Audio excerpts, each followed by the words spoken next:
अस्सलाम वालेकुम, welcome to talimdost.com। अब जो हमारा टॉपिक है आज का वो है इंस्टेंटेनियस एक्सेलरेशन। इंस्टेंटेनियस एक्सेलरेशन, अच्छा इसको आप डिफाइन किस तरह करेंगे? Instantaneous acceleration is acceleration at any given point. किसी एक गिवन पॉइंट पे जो एक्सेलरेशन होगा वो आप उसको इंस्टेंटेनियस एक्सेलरेशन का नाम देंगे। सो ए इंस्टेंटेनियस का अगर यहाँ पे फार्मूला यहाँ पे जो लिखा हुआ है वो है limit delta T approaches to zero. जो टाइम आपको अप्रोच कर जाए जीरो को, और delta V divided by T, ये जो सिंपल फार्मूला है इंस्टेंटेनियस एक्सेलरेशन का आपके पास आ जाएगा।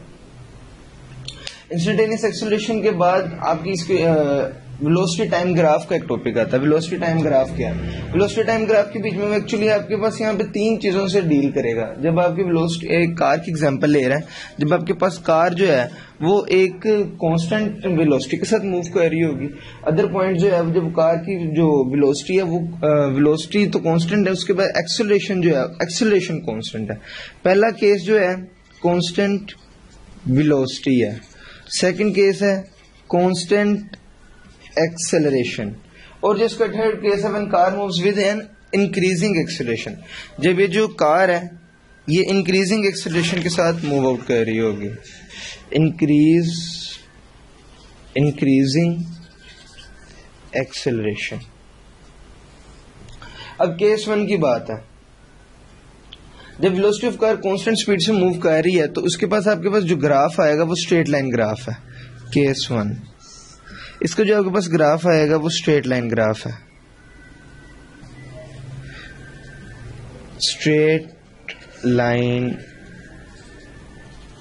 ग्राफ। इसके बाद जब आपकी, इसके बाद आपके पास जब एरिया, इसके जो एरिया कवर्ड है, ये इसके अंडर द ग्राफ जो एरिया कवर्ड आपके पास आ रहा है, ये आपके पास डिस्टेंस आएगा। So area under the graph would be called as distance. ये डिस्टेंस के लिए ऐसे आएगा जैसे S is equal to V cross T इस पॉइंट से। इसके बाद केस टू है। केस टू है जब कार मूव कर रही होगी कांस्टेंट एक्सेलरेशन के साथ। When car moves with constant acceleration, जब कांस्टेंट एक्सेलरेशन के साथ मूव करेगी तो इसका जो ग्राफ आएगा वो राइजिंग ग्राफ आएगा, ये इसका ग्राफ आएगा। तो इसके एरिया अंडर द ग्राफ जो होगा ये डिस्टेंस के बराबर होगा। Area under the graph would be your distance. इसके बाद केस थ्री है। इसमें जो इसने इसके अलावा बात बताई है वो एवरेज वेलोसिटी की बताई है, और इसमें जो एरिया निकालने का तरीका है, ट्रायंगल का एरिया का आपको फार्मूला होता है half into base into height. इसका जो फार्मूला आएगा आपके पास आएगा हाफ बेस के आपके पास v और into T. So half we T आपके पास जो आएगा ये एरिया अंडर द ग्राफ होगा। ये केस टू के लिए। केस वन में जो आपके पास आया था S is equal to V into T था, जो आपके पास एरिया अंडर द ग्राफ आ रहा था, और केस टू में जो आपके पास आ रहा है वो हाफ वी टी आ रहा है। इसके बाद आपके पास केस थ्री। केस थ्री में आपके पास क्या है? केस थ्री में आपके पास है जब वो मूव कर रही है कार इंक्रीजिंग एक्सेलरेशन के साथ। जब आपकी कार इंक्रीजिंग एक्सेलरेशन के साथ मूव कर रही है तो उसमें जो आपका ग्राफ आएगा वो कर्व्ड ग्राफ आएगा। अब आपसे एमसीक्यू पॉइंट में पूछा जा सकता है कि आपके पास केस थ्री में जब कार आपके पास कांस्टेंट इंक्रीजिंग एक्सेलरेशन के साथ मूव कर रही है तो उसका ग्राफ आपके पास किस तरह आएगा? कर्व्ड ग्राफ आएगा। या कर्व्ड ग्राफ से पूछ के आपसे पूछा जा सकता है कि इस वक्त इसके एक्सेलरेशन की वैल्यू क्या है, इंक्रीज एक्सेलरेशन जा रहा है या इसके डिक्रीज एक्सेलरेशन हो रहा है। इसके बाद इसमें जनरल रिव्यू दिया हुआ है एक्सेलरेटेड इक्वेशंस ऑफ मोशंस का, VF is equal to VI plus AT। Second one है S is equal to VIT plus half AT square, and third one is 2AS is equal to VF square minus VI square। Next topic में बस इतनी सी बात करता है कि जब आप A को आप ग्रेविटेशन फ्री फॉल मेथड के साथ डील करेंगे, एक्सेलरेशन को जब आप फ्री फॉल मेथड के साथ डील करेंगे, you just have to replace A with G। आप सिर्फ A को G के साथ रिप्लेस कर देंगे, तो वो कुछ इस तरह। इन फ्री फॉल मेथड आप A को रिप्लेस कर देंगे G के साथ। तो इन इक्वेशन में सिर्फ जहाँ पे VF is equal to VI A की जगह जी, इसी तरह 2GS is equal to V F square minus V I square and the third one is S is equal to V I T plus half G T square. इसी तरह इसके साथ एक यहाँ पे पॉइंट आपको याद रखना पड़ेगा इक्वेशंस ऑफ मोशन के लिए कि ये जो है ये डील करती हैं लीनियर मोशन के साथ हमेशा, first condition, and the second condition is uniform acceleration, और हमेशा यूनिफॉर्म एक्सेलरेशन के साथ डील करती हैं। ये दो पॉइंट्स बहुत इंपॉर्टेंट है। जब ये दो पॉइंट्स आपके वैलिड होंगे तभी आपकी इक्वेशंस ऑफ मोशन वैलिड हो रही होंगी, एप्लीकेबल होंगी। उसके बाद जो सबसे इंपॉर्टेंट टॉपिक आ गया इस चैप्टर का वो है Newton's law of motion. Newton's law of motion, Newton's law of motion. Actually Newton's के जो लॉज थे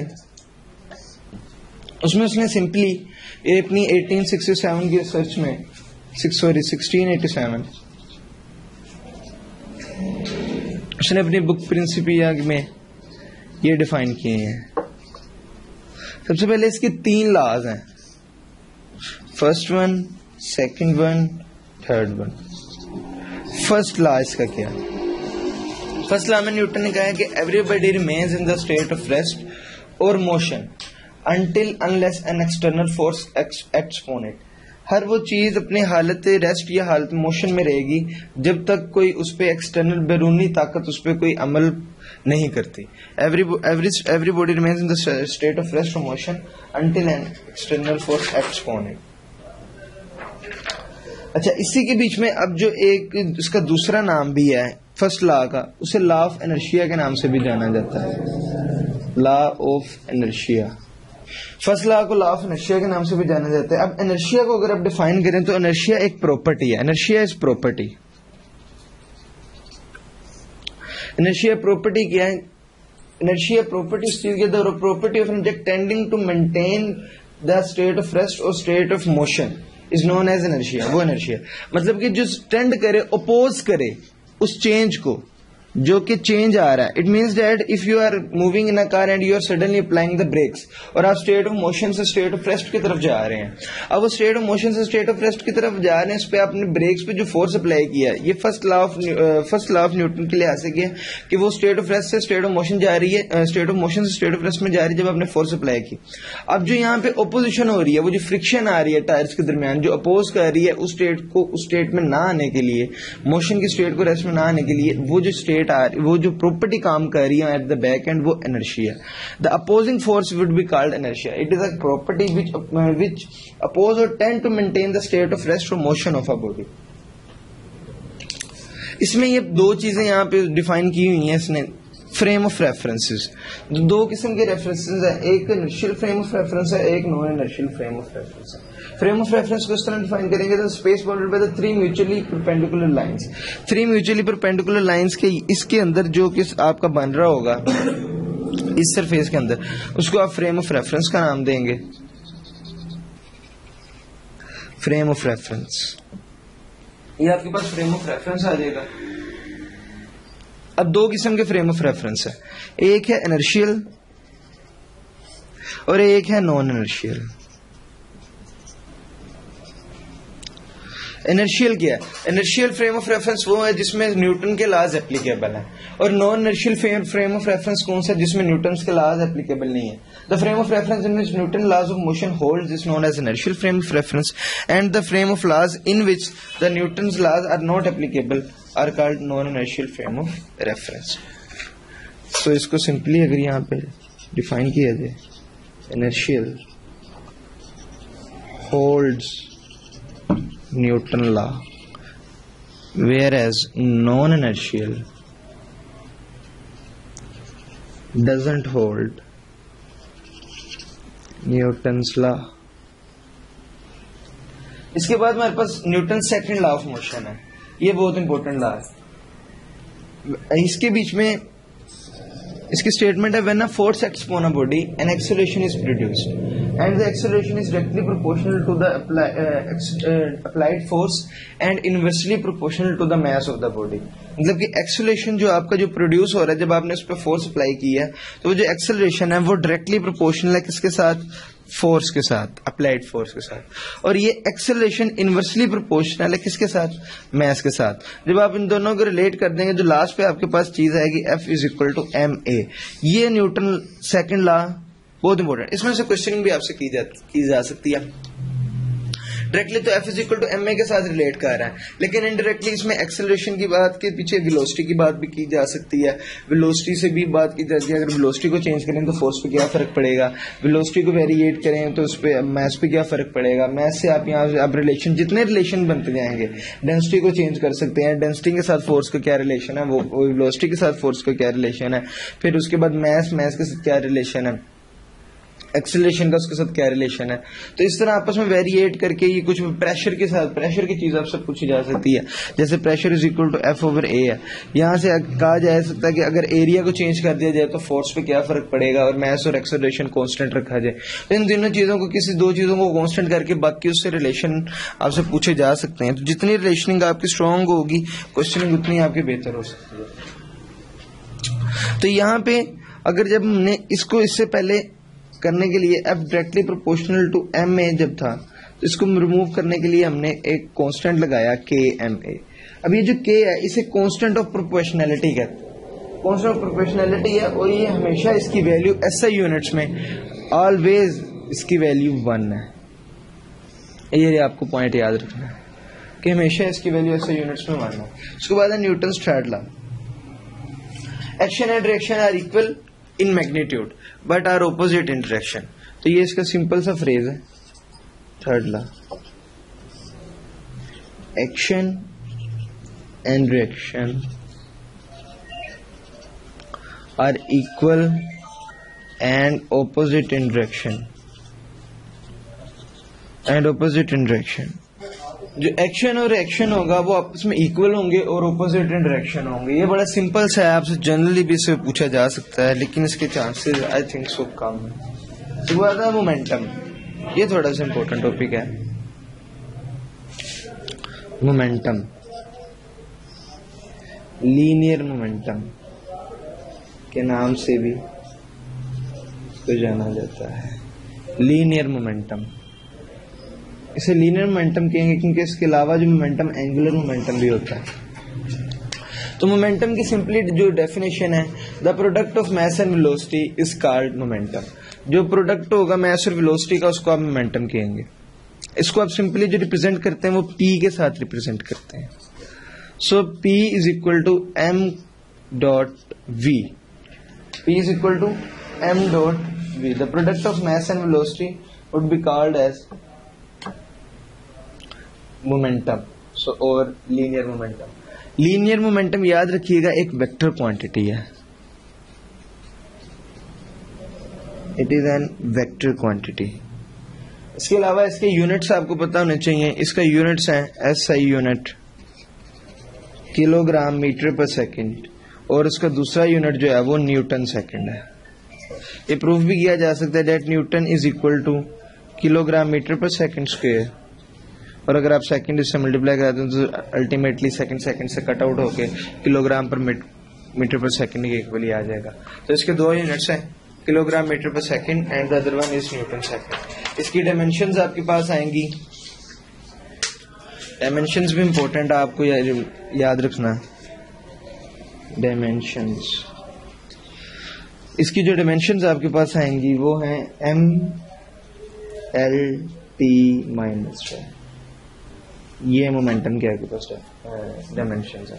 अब मोमेंटम और सेकंड लॉ ऑफ न्यूटन, इन दोनों को आपस में रिलेट किया जा सकता है। इन दोनों को आपस में रिलेट करके एक नई क्वांटिटी जो बनेगी उसको भी डिफाइन करते हैं। सबसे पहले यहाँ पे नाम लिख दूं टॉपिक का, momentum and second law of Newton. Momentum and second law of Newton, इसमें क्या किया गया, VF is equal to VI plus AT, पहले फर्स्ट इक्वेशन को इस्तेमाल किया गया। V F is equal to V I plus A T. First equation को इस्तेमाल करके उसने यहाँ पे सिंपली ए की वैल्यू निकाल ली है, V F minus V I over T, ये आपके पास इक्वेशन 1 आ गई। इसी तरह उसने f is equal to m में सेकंड जो हमने ला किया और a इज इक्वल टू उसने वैल्यू निकाल ली वहां से f ओवर m। सो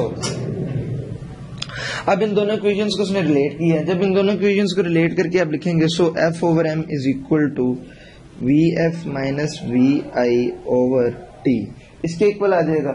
सो आपस में अगर आप ये वाला जो m है अगर इसको आप इधर मूव करवाएंगे so it would become M V F minus M V I over T and we know that p is equal to mv, so simply we gonna put that p f minus p initial over time. So this is equal to, and this is change and we're gonna represent it, p initial is delta p, so ultimately it becomes delta p divided by. Here the second law of motion in term of momentum can also be studied as the time rate of change of momentum. अब आप इसको इस तरह भी define किया जा सकता है कि time rate of change of momentum of a body, time rate of change of momentum of a body, जो टाइम रेट है कि चेंज ऑफ मोमेंटम में चेंज आने के लिए जितना टाइम रिक्वायर्ड है वो अप्लाइड फोर्स के बराबर होगा। The time rate of change of momentum is equal to applied force. अब यहाँ पे एक बहुत इंपॉर्टेंट टर्म जो इसी से रिलेट करके आगे डिफाइन की जाती है वो है इम्पल्स।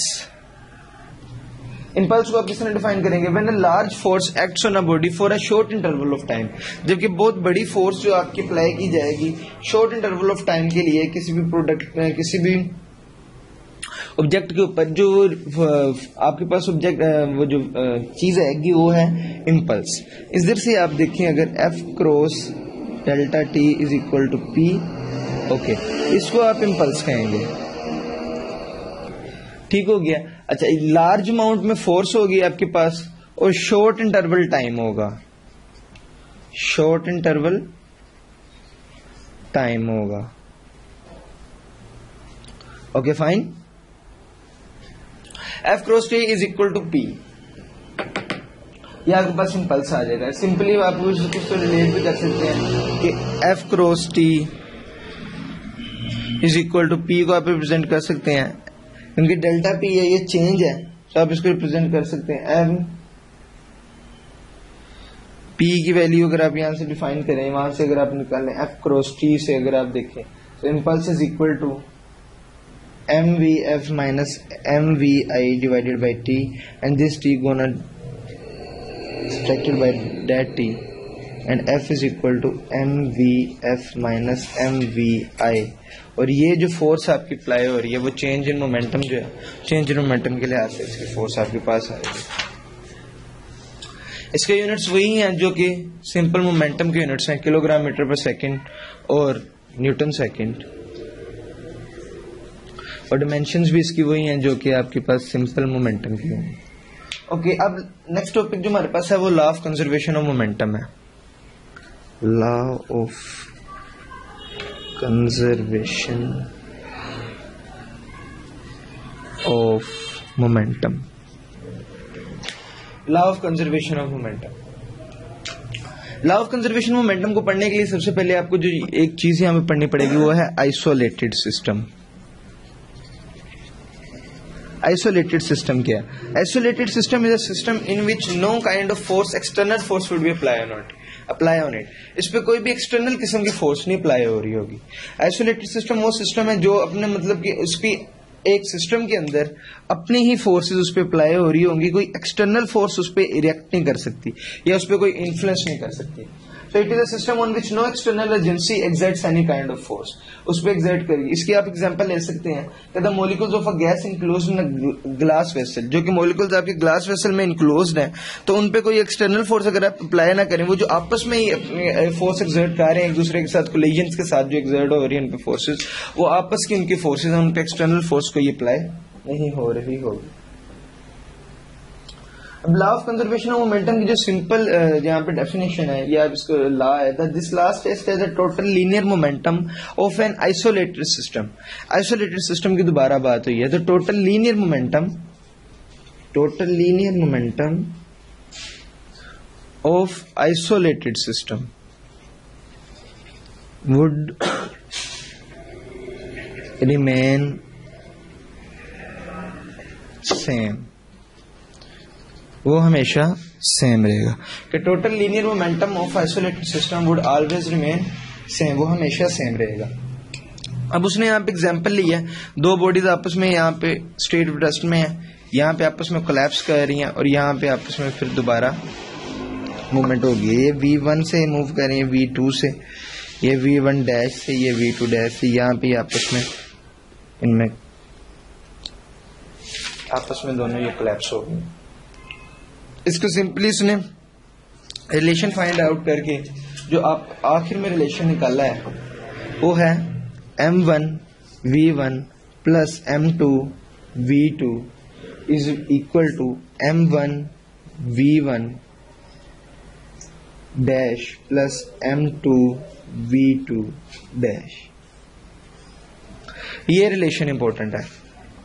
अब इस रिलेशन को पुट करके आप किसी भी वैल्यूज, किसी भी तरह की वैल्यूज निकाल सकते हैं। या total initial momentum of system before clear, जितना इनिशियल मोमेंटम था उस चीज का V is equal to mv है, जितना लीनियर मोमेंटम उसका कोलैप्स होने से पहले था इन दोनों बॉल्स का, उतना ही लीनियर मोमेंटम इनका कोलैप्स होने के बाद भी है। So total linear momentum of an isolated system remains constant, वो कांस्टेंट के इक्वल आ गया।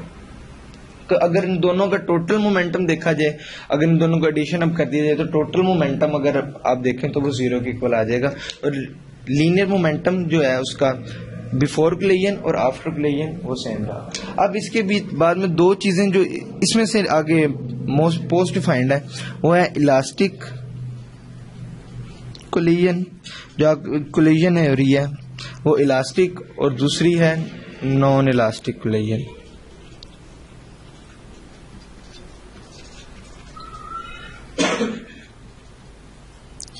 इलास्टिक कोलिजन और नॉन इलास्टिक कोलिजन, इसको सिंपली डिफाइन आप इस तरह कर सकते हैं। Elastic collision is a collision in which there is no loss of kinetic energy, जहां पे आपका काइनेटिक एनर्जी का कोई लॉस ना हो, no loss of kinetic energy. और नॉन इलास्टिक कोलिजन आपके पास क्या है? नॉन इलास्टिक कोलिजन है आपके पास है जहां पे आपके पास लॉस हो काइनेटिक एनर्जी का। काइनेटिक एनर्जी की बात इसलिए की जा रही है और किस एनर्जी की बात इसलिए नहीं हो रही क्योंकि ये जो आपस में इनकी एनर्जी यहाँ पे अप्लाई हो रही है वो काइनेटिक एनर्जी है, क्योंकि the energy due to movement is called kinetic energy. So ये इलास्टिक और इनइलास्टिक का आपको पता चल गया। Movement and total energy means total momentum और टोटल एनर्जीज जो है इलास्टिक कोलिजन के बीच में वो हमेशा सेम रहती हैं। इसके बाद जो आपके पास टॉपिक है वो है elastic collision in one dimension. Elastic collision in one dimension. Elastic collision in one dimension है, इसमें उसने पहले law of conservation of momentum apply किया, फिर law of conservation of energy apply किया, क्योंकि दोनों लॉज अप्लाई होंगे। इलास्टिक मोमेंटम जब भी इलास्टिक कोलिजन हो रही होगी तो दो लॉज पे हमेशा एप्लीकेबल हो रहे होंगे, law of conservation of momentum भी, law of conservation of energy भी। ये भी चीज आपसे पूछी जा सकती है इलास्टिक कोलिजन में कौन कौन से लॉज एप्लीकेबल हैं, तो आपको दोनों ही लॉज पे एप्लीकेबल होंगे और दोनों का अप्लाई होना लाजमी है। अगर इनमें से एक भी नहीं हो रहा तो उसमें कोई ना कोई फ्लॉ है। अच्छा, अब इसमें लास्ट पे जिसने वेलोसिटीज फाइंड करने के तरीके बता दिए, calculation of velocity V1 prime and V2 prime. It means that जो आपके जब इसमें टकरा के पहले तो इनमें V1 और V2 वेलोसिटी थी, जब टकरा के मूव आउट हो गए हैं तो इनकी जो वेलोसिटी V1 प्राइम और V2 प्राइम है इसको कैलकुलेट करने का भी तरीका बता दिया है। तो इसमें फार्मूला इसने गिवन है, V1 prime would be is equal to M1 minus M2 into V over M1 plus M2 plus M1 plus M2 over 2M2 V2 prime V1। तो ये आपके पास फार्मूला आ गया V1 प्राइम का फाइंड करने का, कि वो जो मास ऑफ द ऑब्जेक्ट जो फर्स्ट वाला है जिसको कोलाइड किया आपने, तो उसमें जितने वेलोसिटी क्रिएट होगी, जिस वेलोसिटी से वो मूव आउट करके जाएगा, तो उस वेलोसिटी का उसने फाइंड करने का आपके पास तरीका बता दिया कि ये फार्मूला आपको याद रखना पड़ेगा। इसी से आप डिफरेंट वैल्यूज भी कैलकुलेट की जा सकती है। इसी तरह उसने V2 प्राइम को भी कैलकुलेट करने का तरीका आपको बता दिया। V2 प्राइम को कैलकुलेट करने का तरीका है 2m1 v1 over m1 plus m2 plus m2 minus m1 over m1 plus m2 into V2। सो ये V2 प्राइम को फाइंड आउट करने का आपके पास फार्मूला। ये फार्मूलाज आपको याद रखने पड़ेंगे, पेपर में एमसीक्यूज पॉइंट ऑफ व्यू से आपसे पूछा जा सकता है। कोई भी आपको सिंपल सिनेरियो दे के इनकी V2 प्राइम की और V1 प्राइम की वैल्यू पूछी जा सकती है, V इनिशियल की वैल्यू पूछी जा सकती है, V2 प्राइम की वैल्यू दे के और V2 की वैल्यू दे सकती है, बाकियों को कॉन्स्टेंट रखे या उनकी वैल्यूज आपको गिवन करके।